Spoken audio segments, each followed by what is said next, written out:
Just jumping in to say that if there ends up being a verdict before this video gets saved, then oh well, I'll make another one. I'm going to make another one anyway once the verdict gets entered. Okay, see you. Don't forget to hit like, share, subscribe, hit the bell notification. Join me on this platform, YouTube. Join me on Patreon. Join me on my website. All can be found at catlovedreamingpeach website.com. catlovedreamingpeach.com. Thank you. Bye. catlovedreamingpeach.com. Hello, my sweet peaches. How are you? I have a little filter on, as you can see, the bright. Oh, I want to do some dishes, and I thought, let me talk about some thoughts that I'm having regarding Karen Read verdict watch. It is day 2 of deliberations, although they only deliberated for an hour and 45 minutes. I was really hopeful that they were going to find her guilty on Friday, the 13th. However, they only deliberated for, like I said, an hour and 45 minutes, and then they wanted to go home, which made sense. And I am hoping that they really believe that she's guilty, and they knew that they were going to be sending her to prison. I figured, you know what? Let's just take the weekend. Everybody contemplate it, and we'll meet back on Monday, and we'll deliberate. Because if she's found guilty, she is going to be taken away right away. I saw many, many, many ignorant comments and questions, which is to be expected because, a lot of people don't understand about the law. Not to say that I am a lawyer or that I have some kind of, superb knowledge, but I do think that I have a pretty good general understanding of many aspects, being that for the past 2 years I've been watching a lot of trials regularly through a variety of channels, and it really does boggle my mind how little so many people know about the law. And it also boggles my mind how naive many people are. And I did the video yesterday where I was talking about basically white privilege. Like, I haven't seen a single person of color out there supporting her, and I'm sure there's people of color in that town. However, there's not a single person of color who has spoken out for her, been on her team, been in the Free Karen Read movement. And that's what got me thinking, like, why are so many people so quick? It's kind of similar like when there's a missing person and it's a blonde chick, a blonde person, a blonde lady, and then people go crazy for that.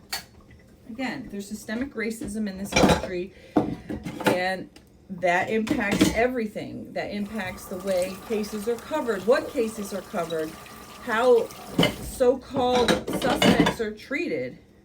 And again, I mentioned briefly yesterday, in yesterday's video, the double standard where someone like Karen Read is given way more grace and benefit of the doubt, and people bending over backwards to try to prove that she's innocent despite overwhelming evidence of her guilt, which is that she drunk drove into her boyfriend, killing him, leaving him there to die, and blaming his friends. And yet, despite all the evidence that clearly points to her guilt, She's got thousands of people defending her.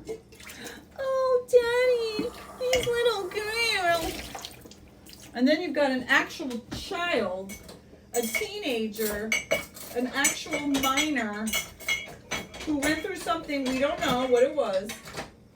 And people are so quick to determine that he's a fucking grown-ass, full-blown murderer who should be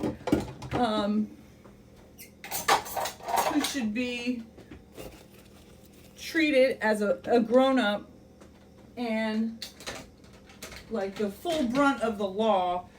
I literally saw people calling for the death penalty for a fucking kid, and you don't even know what happened, but you're so quick to say he's guilty, a young black kid. He's guilty with zero evidence. Just the fact that he's got black skin is enough for so many people to automatically determine, oh, he did it. He did it on purpose. He's a murderer. He brought a knife to school to kill this kid, or he brought a knife to, you know. You don't know what the fuck. You don't know if it was a fucking Swiss Army knife that his grandpa gave him. Like, you have no fucking clue. But they're so quick to lock him up and throw away the key forever. Racist motherfucking bigots that they are. You are.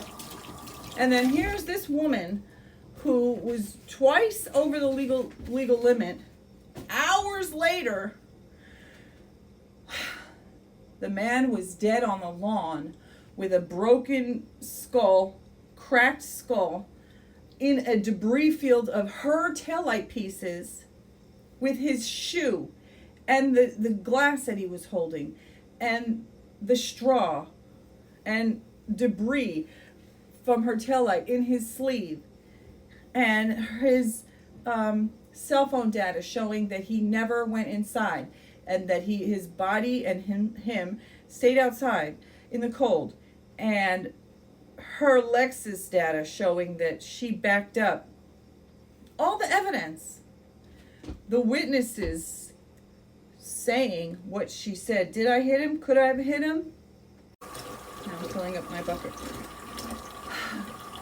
Her videos, her interviews, her saying, I was expecting to find him on the side of the road. He was right where I left him. Outside on the road. Then, what about the fact that she claimed that she saw him go in the house, right? But when she called Jen, why didn't she say what happened? I dropped him off and I saw him go inside. So where is he? No, she never said that, did she? Did Karen say, he went into the party. You guys were the last people to see him. So where did he go? No. She said, I was expecting to find him on the side of the road where I left him. Does that sound like somebody who saw the man go in the house? Doesn't sound like somebody who saw him go inside to me. If she'd seen him go into the house, wouldn't she have been saying to David Yannetti, I dropped him off at the party. He went inside that house. He never came home, and there he was dead on the lawn. That's not what she said. She said, could I have hit him? Could I have clipped him in the knee? Could I have run over his foot? Could I have incapacitated him somehow so that he never got up again? Did he go to take care of himself? Meaning throw up. And, you know, oh, I did see somebody say somewhere on a comment, like, how did she know he threw up? And I started to record. There's like a half an hour video of the day where she was arrested. Not of her getting arrested, but of her. There might be video of her arrested. I think I saw it, but I don't know if it's real or fucking deep fake. But the video is her, like, at the booking or something. And they're going, and it's Lally going over everything. And he mentions that there was throw up. So how did she know? She would have found out from that night that, or found out that day when they were doing the booking complaint and mentioned that he had thrown up. So that, to me, it's not evidence that she saw it, but that she heard about it that day. So, hold on, now my hand is wet. I gotta pause. Please hold. Let me dry my hand off. One moment. All right, so the verdict clock says 2 hours and 57 minutes, almost 58. So it's been almost 3 hours. So, well, I want to say a few things. Like, I really hope that she's found guilty. It seems obvious to me that she's guilty, but I also see how even people who think she's guilty seem confused about some things. Like Tony Bruschi on Hidden Killers podcast. I heard him and his guest, Stacy, totally confused about, they were saying like, oh, the Commonwealth didn't prove intent. They didn't prove that Karen intended to kill John. But that is not what second-degree murder is. They did prove that she intended to reverse her vehicle, which is what caused John to get struck and then killed.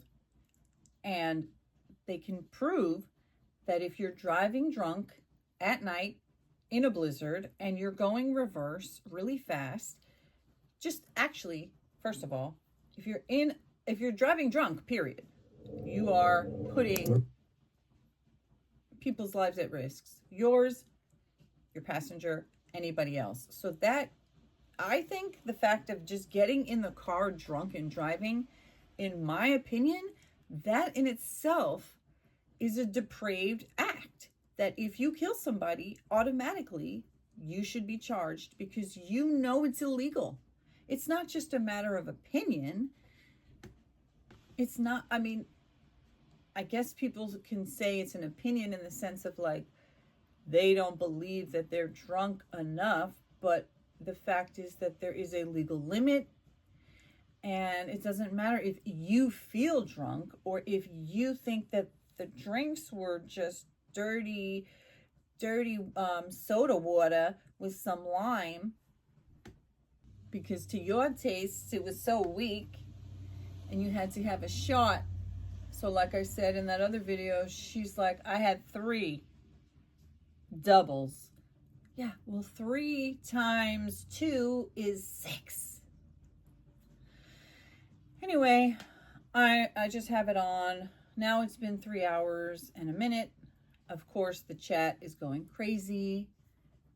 Many people saying that she's guilty. And then the astroturfing, the bots, the sock puppets, and then the cult members. Because honestly, you have to be a cult member or a cult-minded type of person, in my opinion, to think that she's innocent. Oh, back to what I was saying about the people. Like, so Tony Bruschi, him and his co-host Stacy, like, it's frustrating when someone who knows that she's guilty is still spreading misinformation, because it's like, you know she's guilty, get it right. They literally said it in court. The judge read it. You can look it up yourself. Second-degree murder is not intent to kill. It's intent to do a behavior that's so depraved that that behavior puts somebody at risk of death. And in the case that it happened, you become criminally charged. So that frustrated me. Then another creator, I'm not even going to name her because I don't follow her. I do remember watching a couple of her videos on some other case. And for whatever reason, I just chose, like, there was something about it, the vibe. I was like, I don't know, this is just not my vibe. So I didn't follow her. And then I saw someone comment, somebody who believes Karen is guilty, commented and said, oh, go look at this person. And I was like, oh yeah, let me go check her out again. And then I watched a video and I'm like halfway through, and she clearly thinks that Karen is guilty. But then she's discussing Hank Brennan's closing, and she starts to say, to my dismay, Hank lied. Hank was spreading propaganda and misinformation. And I'm like, what the fuck? I was about to click off because I was like, I don't need to hear another fucking bullshitter. Then I'm like, but I don't understand because it seems like she thinks that Karen is guilty. So why the fuck is she shitting on Hank? So I'm listening to what she's saying, and she's talking about the phone call where Karen called Jen McCabe, and in Hank's closing, he said that, Jen is on the second phone call, and Jen is saying, Karen had said, I left him at the waterfall, bye. And then when she got off the phone with her, and then Matt, her husband, was like, what do you mean? We saw her at your sister's house, outside. And then she was like, oh, right. They never came in. And then when I think she either called Karen back or Karen called her back, and then she said, we saw you at my sister's house. And then, so anyway, I don't remember exactly the wording, but there was at some point when Hank Brennan in his closing says, and then Karen hangs up on Jen. Which Jen did say it was hectic, and there was multiple calls, and she didn't remember exactly every detail. So anyway, and then Karen also called Carrie right there in that same few minutes. And we also know from her phone record from John's phone record, that she had been calling John's phone a bunch of times in between. So anyway, the whole thing that this person who I'm not naming was claiming was lies, misinformation, and propaganda was the fact that Hank said Karen hung up. I'm like, what? Then she goes into what really happened, and she says Karen had actually called somebody else, some Camaro person, several times, and they didn't answer. And then she called Jen, and then she called Carrie, and I'm like, Hank had an hour and 15 minutes, maybe an hour and a half, allotted to him to do his closing. He needed to make all the points that he had to make. He had to make it engaging so he wouldn't lose them. He had to make it flow. He had to make it understandable. He wasn't lying.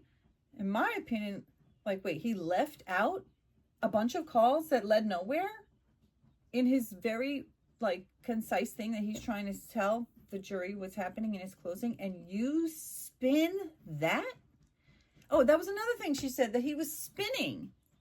So then she's there talking about, in my opinion, she was spinning because she was saying that Karen, for example, one of the things that she said was that the morning of that, when Karen was hysterical, she opined that Karen was pretending to be hysterical, that it was all an act.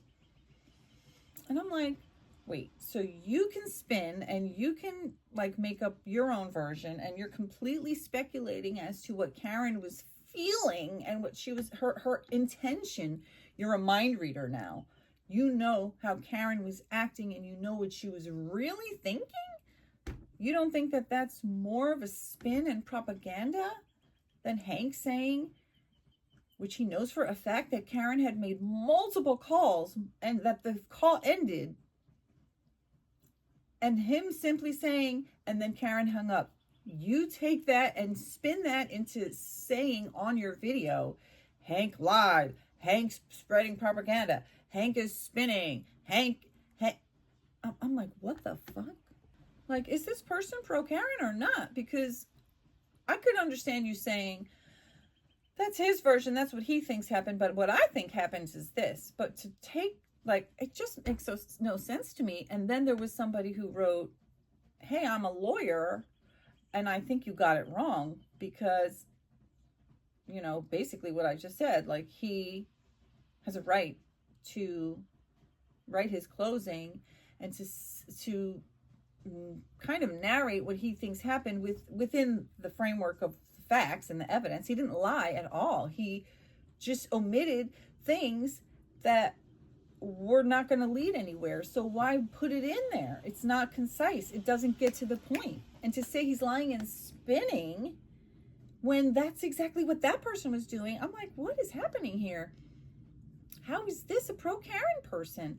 And then, I mean, a pro-Karen is guilty person. And then she writes back to that person like, Karen never hung up on Jen. Are you confused? And I'm like, why is she being rude? I am. And I wrote back, I am confused. Why are you so certain that Karen didn't hang up on Jen? Like, Jen seemed kind of confused. I don't know. I was like, I don't get it. And then there was another person who said, do you think that Hank's lying in his closing is going to hurt? And then that person wrote back and said, well, the closing isn't evidence, but it will fuel the, like basically the free Karen Read people. I'm like, what? Bitch, you are fueling it. You are literally saying Hank lied, Hank is spinning, Hank is doing propaganda. You are fueling it. I'm just like, I won't follow her. And I'm probably not going to watch any more of her videos. I'm like, I cannot understand.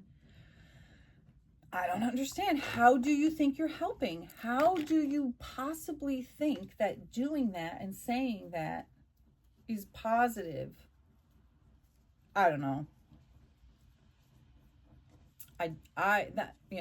Hey, there's all these people out here making content and, well, I'm going to go open my curtain.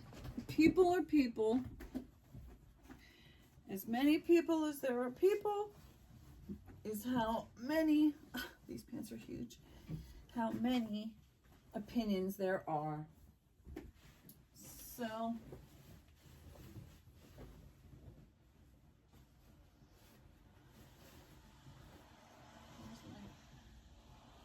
for whatever reason, even people who kind of agree with what you agree with can have wildly different perspectives.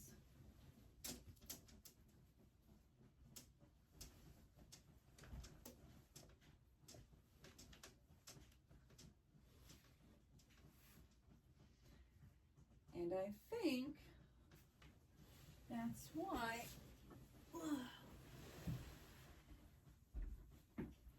sometimes, hold on, I'm going to go turn on my porch light. That's why sometimes you can find a creator that you like on one topic, one case, you find somebody and you're like, oh, wow, I love this video. Or maybe there's a series, a playlist or something. You're like, I love this. And then you go look at their other stuff. And then you realize that, you know what? Actually, I don't agree with this person for the most part. This is my massage, my wood therapy massage tool. I was on my bed the other day because my neck has been hurting me, my ear. And I was like, oh, that's funny. It kind of looks funny. But anyway, this is a handle. I mean, I've noticed, people will follow me. They'll like me for one video or for one thing. And then, they never come back again. There's people who, they'll leave a comment and then they never care to come back to reply, especially rude comments. I've noticed. The rude comments are, it's like they never come back. They're just dropping a little piece of shit. And I'm getting more mature because now I'm realizing oh my God, sometimes those rude comments would really bother me. It would hurt my feelings and stuff. And now I'm like, oh wow. People are fucking nuts. Even people who kind of somewhat agree with some aspect of something that I agree with can be fucking nuts. I'm like, even if you thought, now back to that creator, even if you thought that Hank Brennan had a different spin on what you thought it was, how can somebody be so arrogant as to believe that they can literally read the mind of a stranger and determine what that person intended and thought and how they were behaving and whether it was real or fake? And like, you go through all that, but then Hank said that Karen hung up when Hank knows for a fact that Karen had made over 52 calls just to John alone. She called Karen. She called Jen. She called Carrie. She called this other person. She was probably calling other people too, her dad. Which makes me believe that Hank had every reason to believe that Karen had hung up the phone, because she was calling the next person right after. It's not like they were having a long chat or like whatever. I'm just like, what the fuck? It's frustrating when the AstroTurfing campaign is so strong that when you go online to these streams, it's like 88% in favor of Karen, which I believe in my heart is truly a skewed online campaign that makes it look like that. But the sad thing is that does influence regular people who don't know a lot about the case and who are quick to believe something, especially when it comes to a white woman. Ooh, I could believe a white woman is innocent. Oh, I'll do that. Just like with Anthony Carmelo. Oh, I could believe that a young black kid is an evil adult murderer, or I could believe a young black kid, maybe he was being targeted, maybe he was being harassed and abused. That's what he said. So yeah, I tend to believe a black person over a white person. That's my bias. That's my prejudice. Why? I have every reason to believe that a white person would be aggressive towards a black person and threaten that black person, and that black person would know that his life is in danger merely from a white person threatening him. And he knows that if cops get involved, that he would easily be murdered. And all you fucking free Karen Reed type people would be out here talking about free that white person. Free that white person, because, you know goddamn well if Trooper Proctor or Brian Higgins or Brian Albert or any of these people that you guys hate had accidentally killed a black person, y'all would be talking about how, oh my God, they're so innocent. I fucking know it. It's just like me as a white woman, which I don't even like to claim. Me as a pink woman, as a pale woman, as a translucent skin person, I am able to see the systemic racism that happens to people of color, people of any color other than pale, and people who are pale, but yet they are not the type of white that is so coveted for some fucking sick reason. It just disgusts me. It makes me angry. And what's happening in the world with politics and how it hurts everybody, and it's just so disgusting. And I'm like, there's nothing likable about Karen Reed. She's not a nice person. She's not a kind person.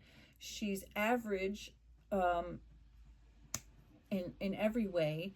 And yet the grace and the twisting into pretzel and the making up of excuses and the willingness to believe almost 100 people are lying.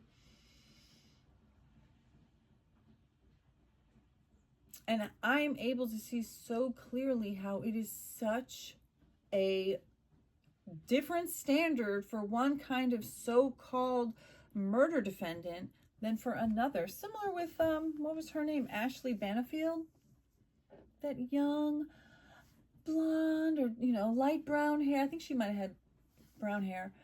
Ballerina who shot her ex-husband. Or maybe, he was actually her husband. And she claimed it was self-defense. And I watched that trial and I'm like, she fucking murdered that man. She lied about him. She pretended that he was harassing her and hurting her. She made up shit about him and then she fucking killed him. And then boo-hoo-hooed. Oh, I was defending myself. He was putting my life in danger. Like, bitch, no, you killed him. You set him up. It was so sickening. Yet there were people who, to this day, believe she's innocent because of how she looks. And that is what makes me so mad. Because of how somebody Business looks. owners have to lead by example. Because of how, I have to sneeze. Because of how somebody looks, you will determine that she can get away with murder? I fucking saw a comment that said, Karen suffered, John suffered, his family suffered, her family suffered. Just let it go. Like, oh, you know, that's enough.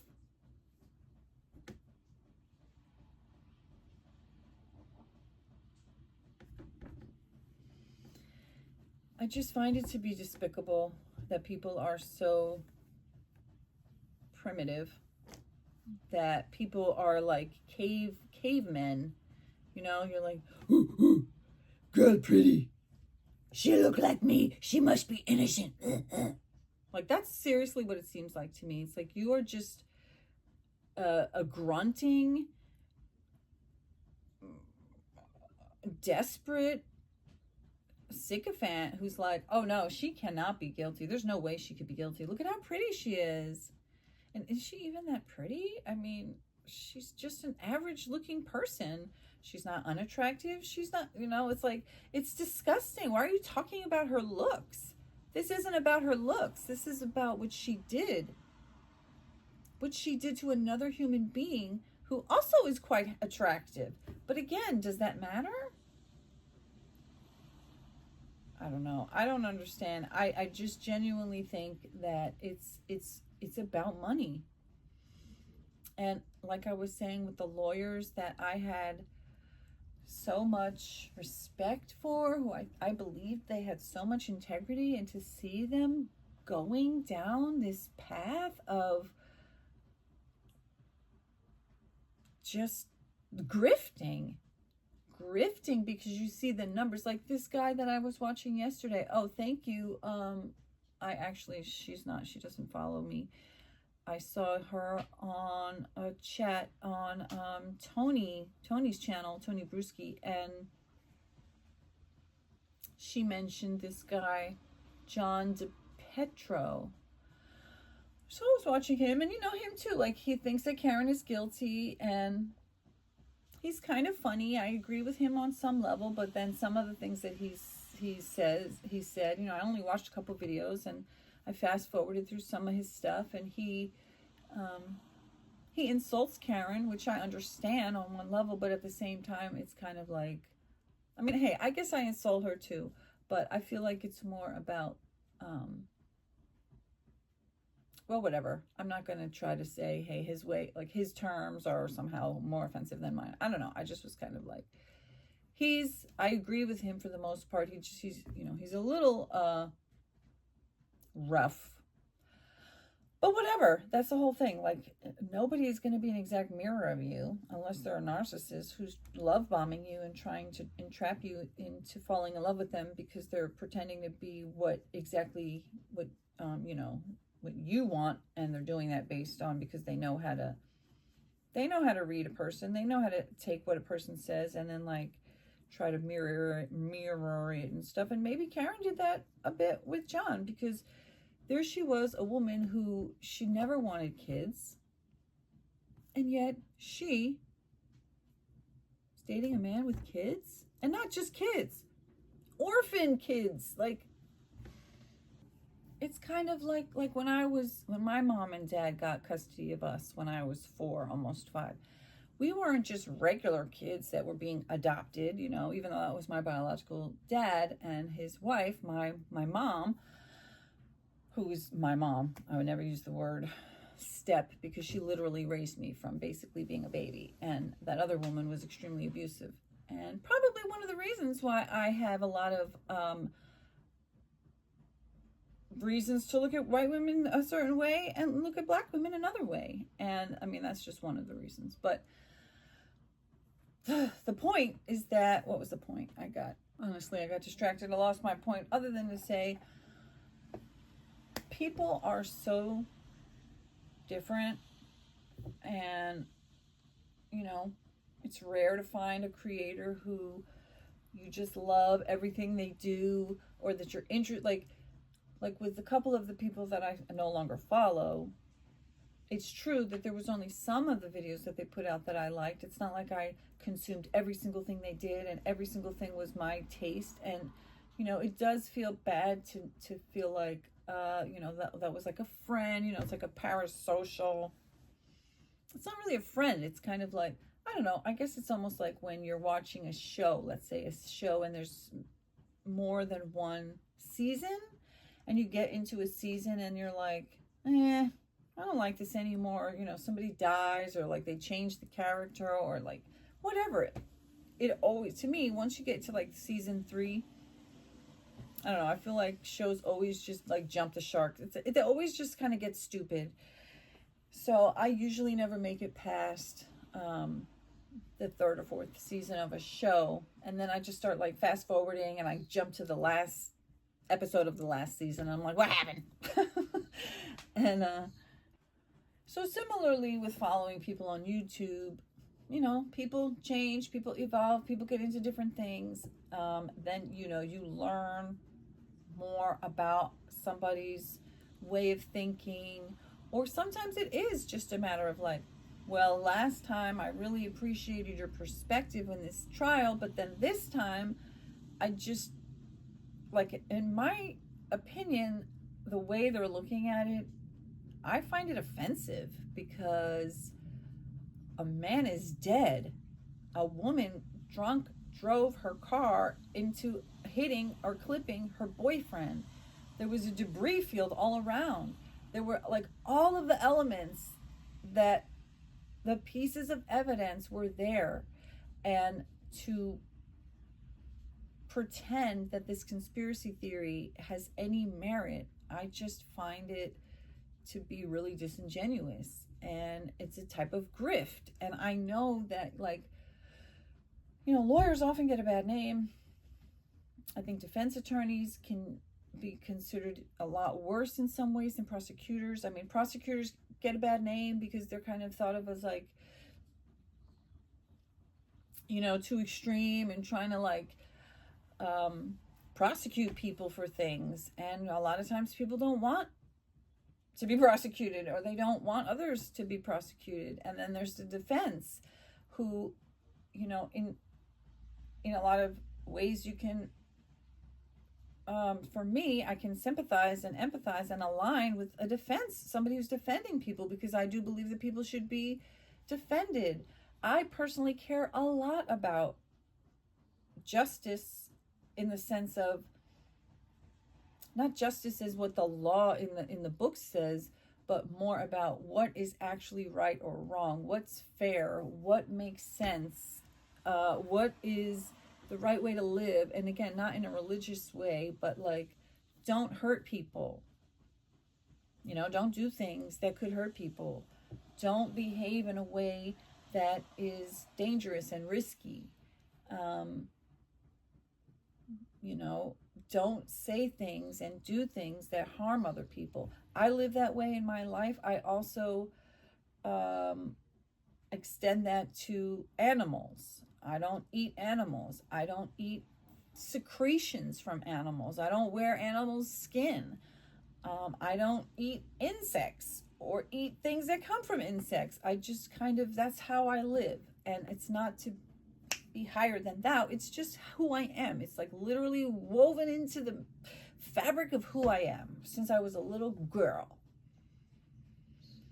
And so I just look at things from that perspective. And what I see, my intuition and my ability to comprehend and discern and to weigh and to understand and to consider all of the evidence from both sides, all of the witnesses, both the prosecution and the defense, to seriously listen to the judge, to be discerning about, is she biased? Is she being fair? Is she following the law? Is she making unfair judgments? Are the lawyers asking questions that are fair and reasonable?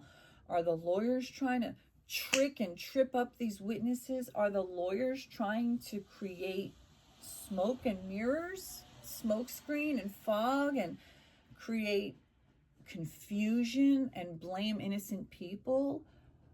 Or, is there a conspiracy? Is somebody being framed?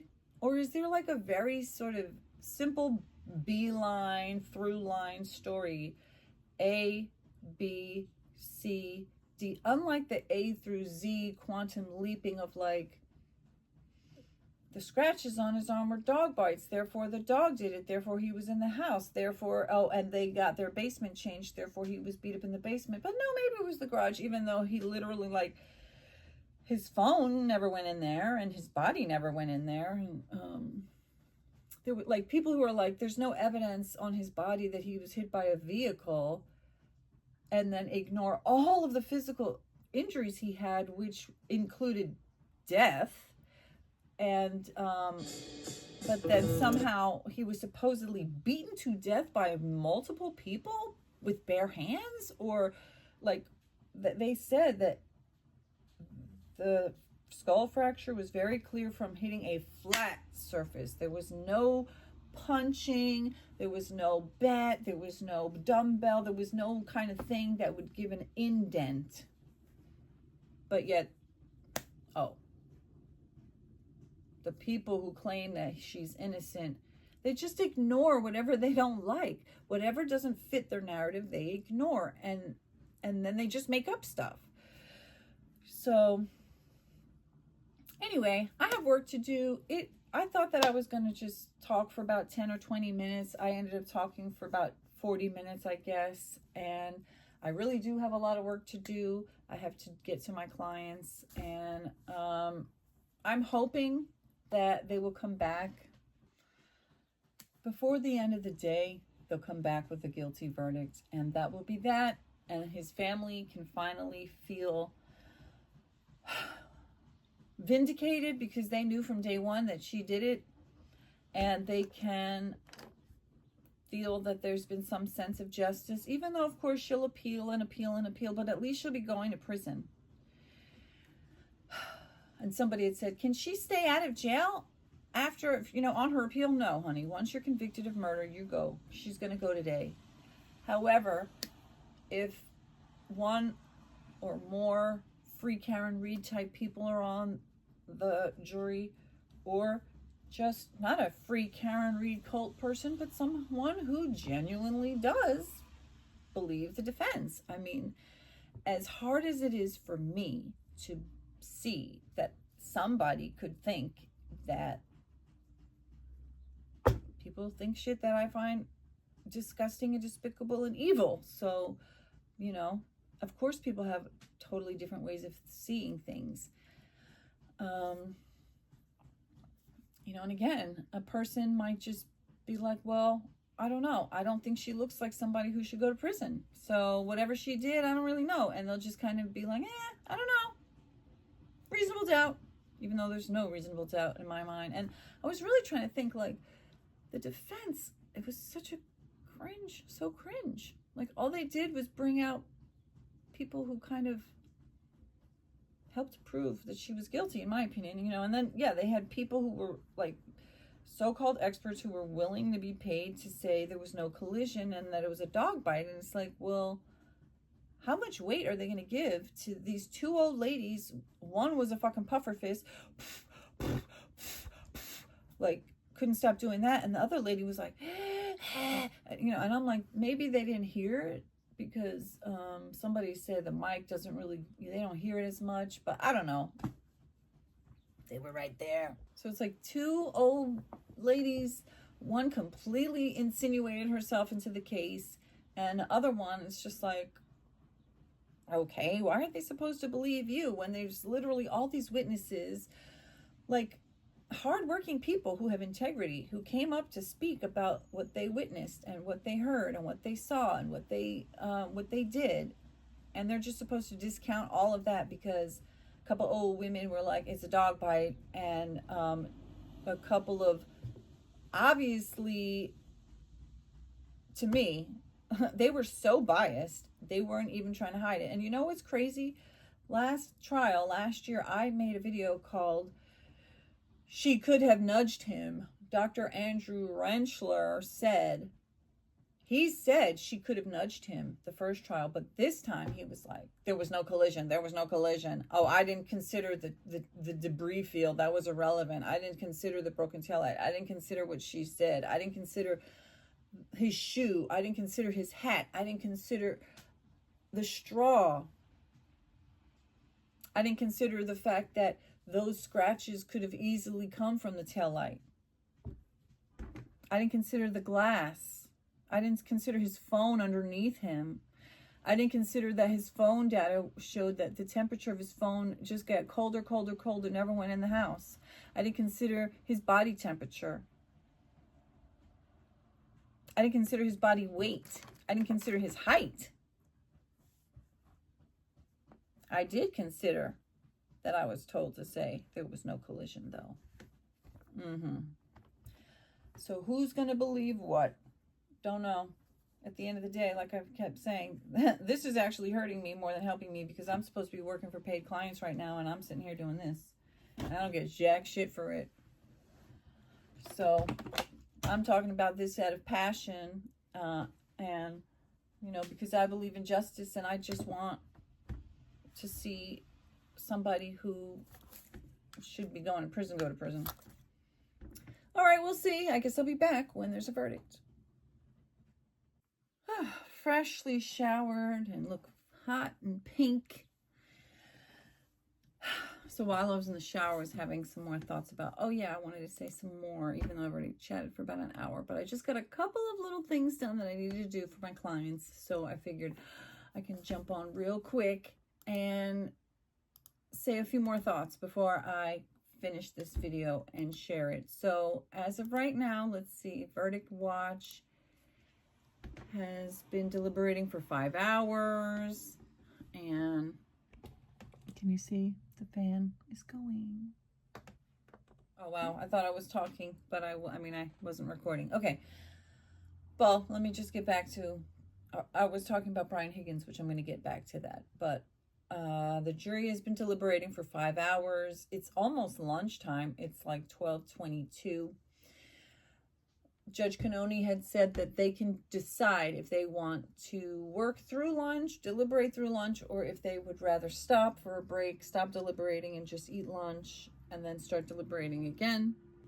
So I would guess, wait, why does this one say 4 hours and 14 minutes, but that one says 5 hours? Well, I don't know.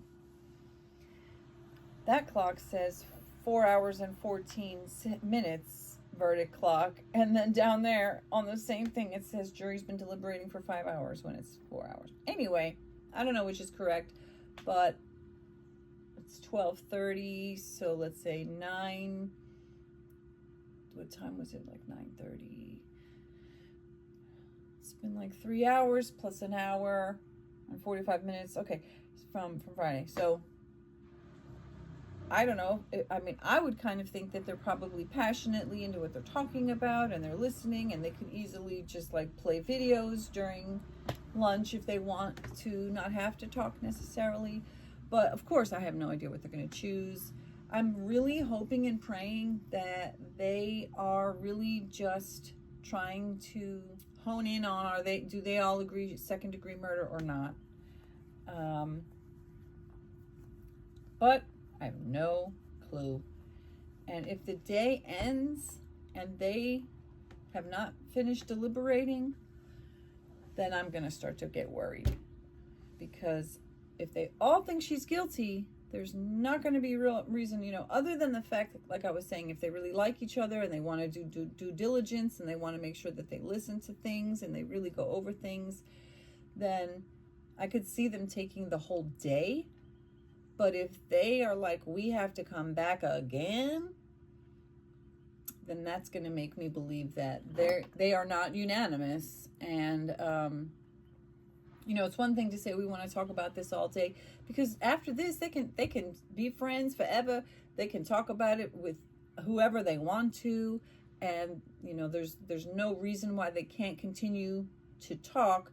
However, they won't be deliberating in the room, and you know, hopefully anyone who would be voting guilty to send someone to jail for 20 years to life would take it seriously. So I am glad to see that. If they came back too fast, then, you know, that would probably be a thing. Although I think like with Charlie Adelson, they came back in 3 hours. But anyway, I'm going to get back to work.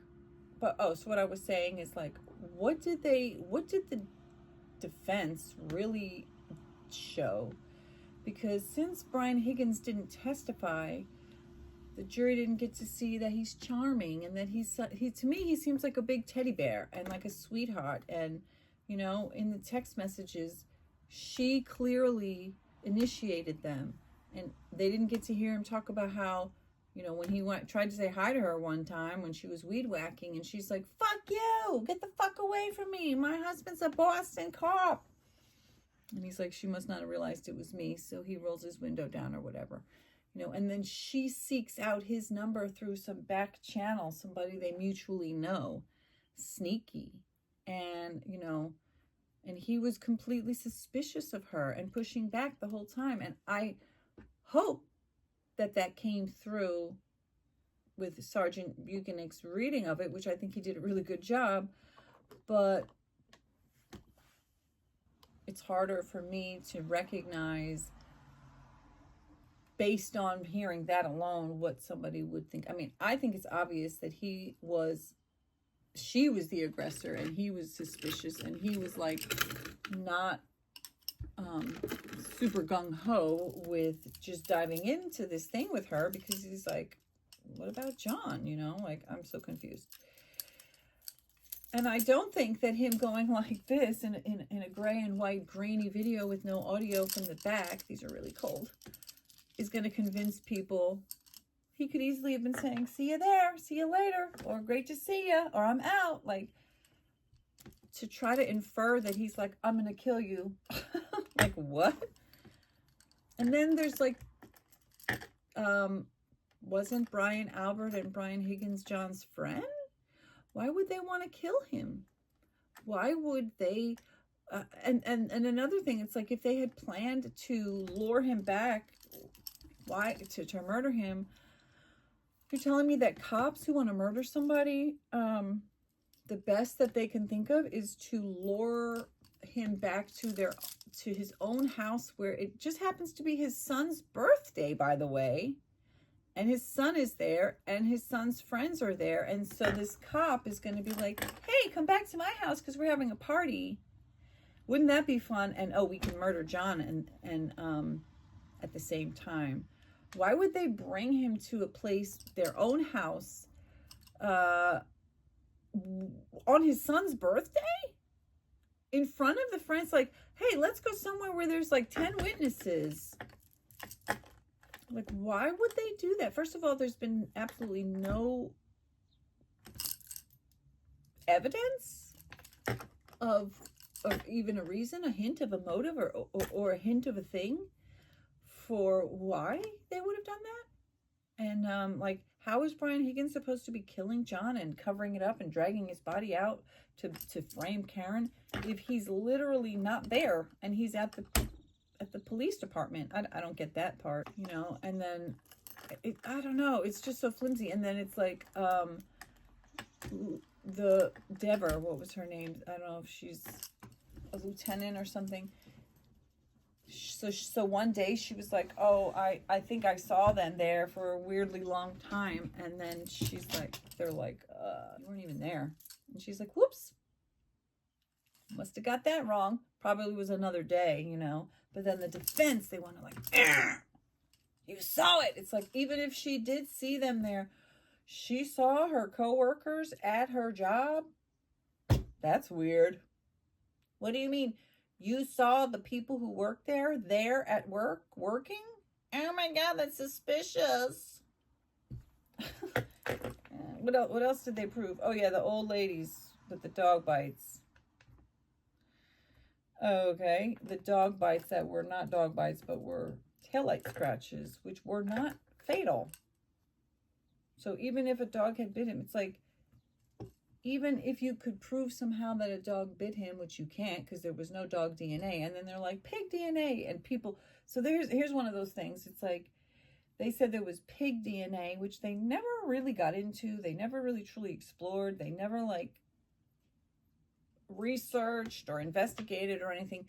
But the free Karen Reed freakazoids are like, oh, dogs eat pig ears, so Chloe must have been eating a pig ear. So Chloe had eaten the pig ear, so the pig DNA got on the John, but not any dog DNA. There was no dog DNA, but the dog transferred the pig DNA from his mouth somehow magically without transferring any of his own DNA, because that makes sense.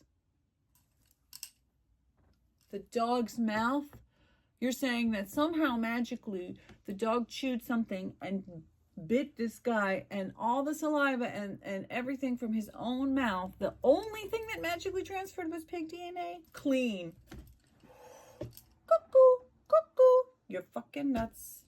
You're fucking nuts. That's what I was talking about. A through Z, quantum leaping with literally like just fill in the blank with fantasy, delusional plot lines. Or you could say Brennan started out pissed. Oh, and I saw a rumor. I heard a rumor. I heard a rumor. I heard it from a broken heart. That's not what it says, but I heard a rumor that they were actually, what they were actually fighting about. Because remember, we never got to find out what they were fighting about, because Karen's text messages, I don't know. I don't think they ever got her phone. I don't know, because I don't remember her phone ever being shown. They got his phone and the text messages and the phone calls, and she was mad because of something that he said to her that morning, which we never got to know. We didn't hear it. It wasn't written down. It was, she said that he said something to her, upset. And when she tried to kiss him, she got a pillow in the face. And he said, yeah, well, things have been going well for a few months now. And maybe I'm not as quick to get, affectionate or something like that. And it was about money, right? They had something to do about spoiling the kids. So anyway, the rumor that I heard was that, and again, this is pure speculation, could be rumor, could be true, I don't know, that he had been mad because she drank a lot and he didn't want her driving the kids while she was drinking. So my whole point is that could be a lie, okay? That could be a made up thing that somebody made up. But the point is, like, we don't actually know what they were arguing about. And the spin has been, he was mad because she was so generous and spoiling the kids. But,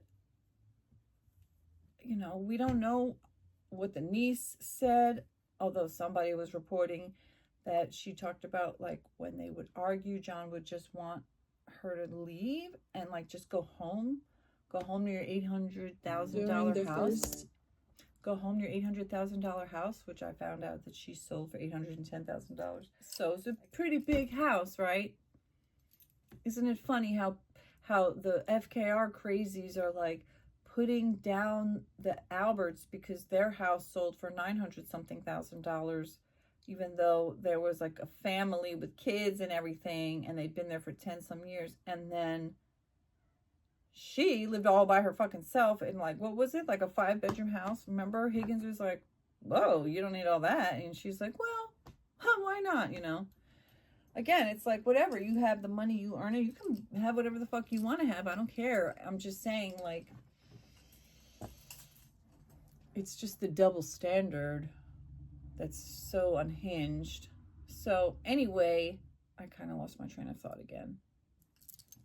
Right, that morning. So they were having some kind of disagreement, or more, actually. John had expressed some kind of unhappiness with her and the situation and the children. And instead of her being cool, understanding, chilling out, giving him space that he literally asked for, stop calling, stop texting like he said, She abusingly harassed him and called him nonstop. Called, text. He's like, stop. Click. Unanswered. She wouldn't let it go. All day. This is when you go from A to B, she was mad. She started the day mad. She was calling. She was texting. She was calling, texting. He's like, stop. Then she's going out to drink. She's telling him she's going out to drink. She's getting drunk. It's literally the middle of the afternoon. Then he says something about coming over, and then she's talking about the plumber at her house. And he's like, hey, I'll have my dad do it. And, it's like, is she trying to get him jealous? Again, I think that she was using Brian Higgins. She was using him as a patsy because she wanted to cheat on John so she could make John jealous the way he made her jealous, even though he wasn't cheating on her. He was just living his life and being a nice person and having people in his life who he cared about, like the widow and sister-in-law of his partner who had suicided himself, dead, while his wife was pregnant. And then he was close friends with the widow and the sister-in-law of his dead partner. And that's who she's screaming, who the fuck is that? And accusing him of being a cheat when he literally wasn't. Okay, so dots. Okay, so she's pissed. She won't relent.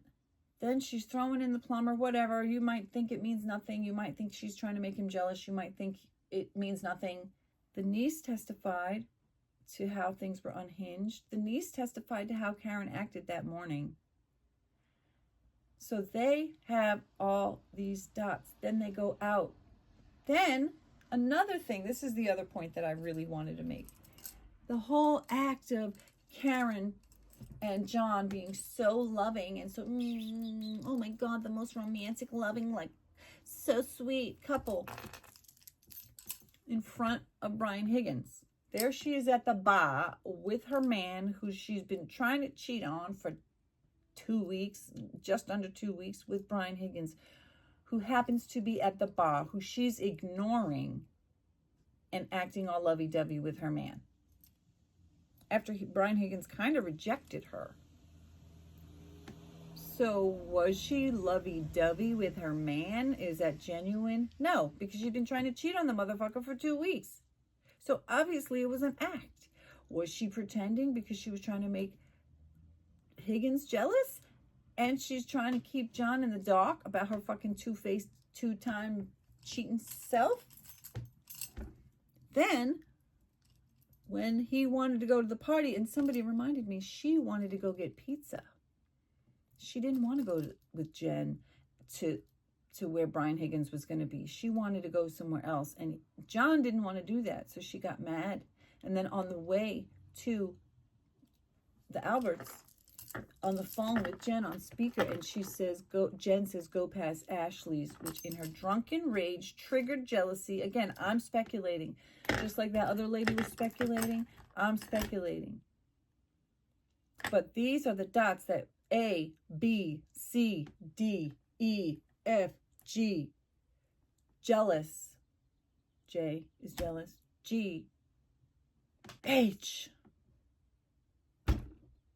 Hell, she was so fucking jealous. J, K, going nuts.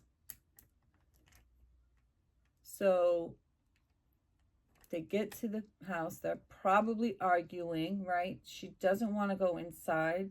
He wants to go inside. She's probably trying to convince him, let's just go back home.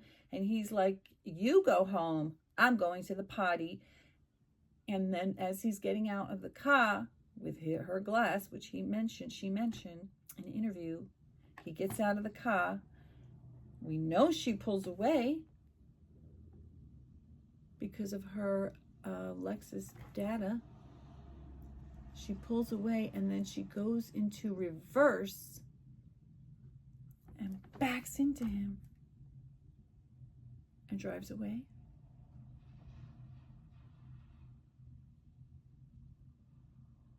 So was she in such a drunken rage that she's like, you're not getting in that fucking house? It almost makes me wonder as well, like how much she resented those children, and how much she resented that the time that they would take, and how she even said in a text with Brian Higgins, I should be having fun on New Year's, not arguing about kids. So she resented them. It almost makes me wonder if there's a part of her that feels like, fuck you guys. None of you can have him. If I can't have him, you can't.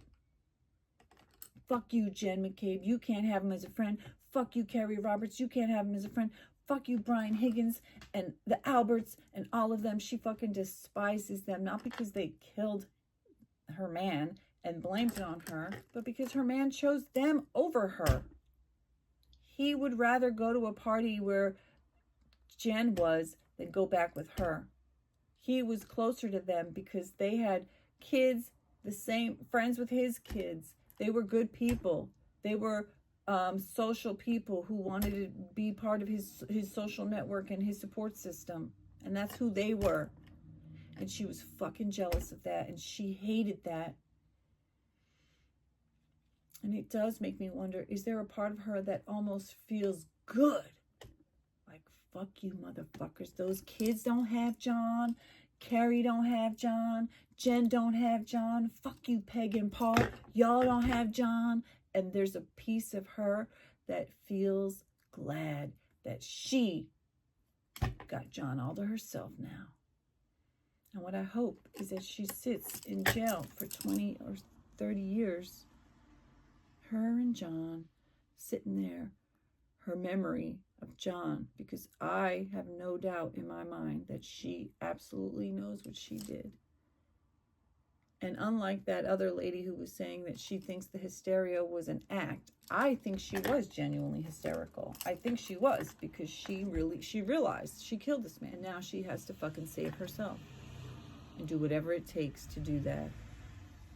And whether she did it on purpose in a rage, in a drunken, inebriated rage, and then she kind of forgot that feeling, or another possibility, like I think there was somebody had said something, I was like, that could have been like she actually wasn't trying to hit him at all. She wanted to fucking zip back and shout some fucking rude thing at him out the window. Fuck you, John. John, I fucking hate you. And pull away. And that's what she was trying to do. Back up so she could be like, fuck you. But she clipped him.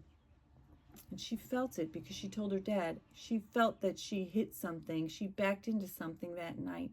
And maybe that's exactly what happened. That it wasn't a moment of a flash of drunken rage where she wanted to kill him. It was a moment of rage where she wanted to yell at him. And she tried to back the fuck up so she could shout at him out her fucking window. But she clipped him. Because she went back way too fast. And she lost control. And she fucking clipped that man. And the debris field and all the stuff on the lawn and all around it where his body was is obvious. And his injuries do look like he got struck by a vehicle. And there are people who get struck by vehicles and have no bodily broken bones and bruises because their head got smashed and that was what killed them. It happens. It's real. It's not some kind of fake made up impossibility, you know? And I just don't think, like, I can't even fathom, what did the defense even try to prove other than, like, a dog bit him? How does that save her? Even if a dog had bit him, it could very well have been a dog who saw his body there. Oh, this was the one more thing that I wanted to say. The whole Brian Laughlin, the plow guy who didn't see the car, but then who didn't see John's body, but then didn't he say he saw a Ford Escape, or what? Oh, it was a Ford Edge. Didn't he say, and so people were like, Brian Albert's Ford Edge was blocking the body because they were hiding the body. But maybe what actually happened is that Brian Albert moved his car, his Ford Edge, because he wanted to clean out his driveway, you know, snow blow the driveway or whatever. And he parked it over there, not seeing John's body, which was completely covered in the snow, and it was dark, and he wasn't looking for it, right? So if they really saw that Ford Edge there, how could he see a body? If the car was blocking where the body would have been, then how could he have seen it anyway? He wasn't even looking for a dead body. So bringing a guy out to say, I didn't see a body, but I saw something blocking where the body would have been if the body was there. What do you mean? And how does that prove that Brian Albert killed the man because he happened to park his vehicle nearby the dead body and he didn't even notice him? The dead body that nobody else saw because nobody was looking, and it's hard to see. And the lawn is a lot bigger than they try to make it seem. They're like, just mere steps away. Mere steps? 100 feet is not mere steps. 100 feet is not tiny. I'm sorry. It's just not. My fucking lawn is like 12 by 12. That's mere steps. Okay? You're talking about 100 feet. You're talking about 3-4 houses down on my street because we have small lawns. So 3-4 houses down is not something that I could easily see. And yeah, it's relatively flat, but it was dark. It was snowing. He was laying down. Like, what is wrong? I just hope that they do the right thing. I really do. I truly do. I hope this is the last day of this trial, and then I never have to see another Karen Reed bot or sock puppet account or cult member again. And if she gets a mistrial, it's not going to happen today. If there's going to be a mistrial, it's not going to be till the end of the week because they're going to have to keep deliberating.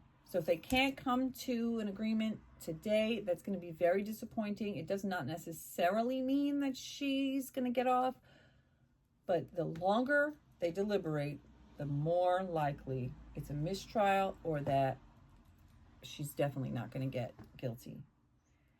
So it's 12:48 right now. I would imagine that soon they're going to come back. The judge is going to, or maybe they won't come back. Maybe the judge will just send a note to them to say, do you guys want to deliberate through lunch or not? And then they'll either do that or they'll either break for lunch or they'll deliberate. And, eventually we'll find out, probably by 4 o'clock. If they're not done, then they'll end for the day. And, there is, of course, the chance that they do believe that she's guilty, but they also want to go through every single thing. You've got 12 people in there. They could read texts. They could take turns reading texts if they want to analyze that. They could watch all the videos, and who knows how long that is combined, like how many hours that is. There's probably audio clips that they want to listen to. I know if I were going to convict somebody for life or for second-degree murder, knowing that they could be put away for many years, even just 5 years, that's still a long time. Even 1 year is a long time, even a day. Like, sending somebody to prison is a big deal, okay? And I would take it extremely seriously. And again, if they don't finish today, that does not necessarily automatically mean they think she's innocent. It could just mean they want to see every single bit of evidence they possibly can, and there's a lot of it, so it's going to take time. And again, it depends on where their positions are, how convicted they are, how unsure they are, how much due diligence they want to do, how much they need to go through, how much they want to talk it out. Are they hashing things out? Are there people with disagreements? Are there people who see it one way or another? Like I said, if she had no intention at all of hitting him and killing him, and she just truly was like, I'm just going to fucking yell at this bitch one more time, and backed up to be like, fuck you, John, but accidentally clipped him, she's still guilty of second-degree murder because she would have gone backwards on purpose, which is dangerous. And even if, let's say, she was like, fuck that bitch, he went in the house and I'm just mad, and maybe she was slipping and she drove back, not even trying to talk to him, not trying to hit him, just trying to get the fuck out, and she clipped him, still second-degree murder because you are behaving in a way that is so dangerous that it could and did, in my opinion, lead to the death of someone. That's how I see it, but people are weird. People are different. People are, you know, unique. That's like one of my favorite quotes. You are unique, just like everybody else. Everybody has their own reasons and filters and experiences and perceptions and prejudices and preferences and likes and things that they're like, well, I just don't think that lady looks like the kind of lady that I would send to prison. Even if she did drink, drive, and hit her boyfriend. I don't know. I have sympathy for her. She's suffering. Let's just let her go. You never know, you know? And then there could be somebody who, I mean, I think they would have weeded out anybody who had a close family or friend member who died being hit by a drunk driver. I think that would kind of yeet you right off, because that is just too much of a bias, you know. But again, people are not always honest, and they don't always disclose the truth. And if somebody was there truly because they have an agenda, then they might do or say whatever they can to get on there. However, I do think that they do some kind of investigating and looking into these jurors to fact check them. But I don't know that. I don't know how deeply they get looked into.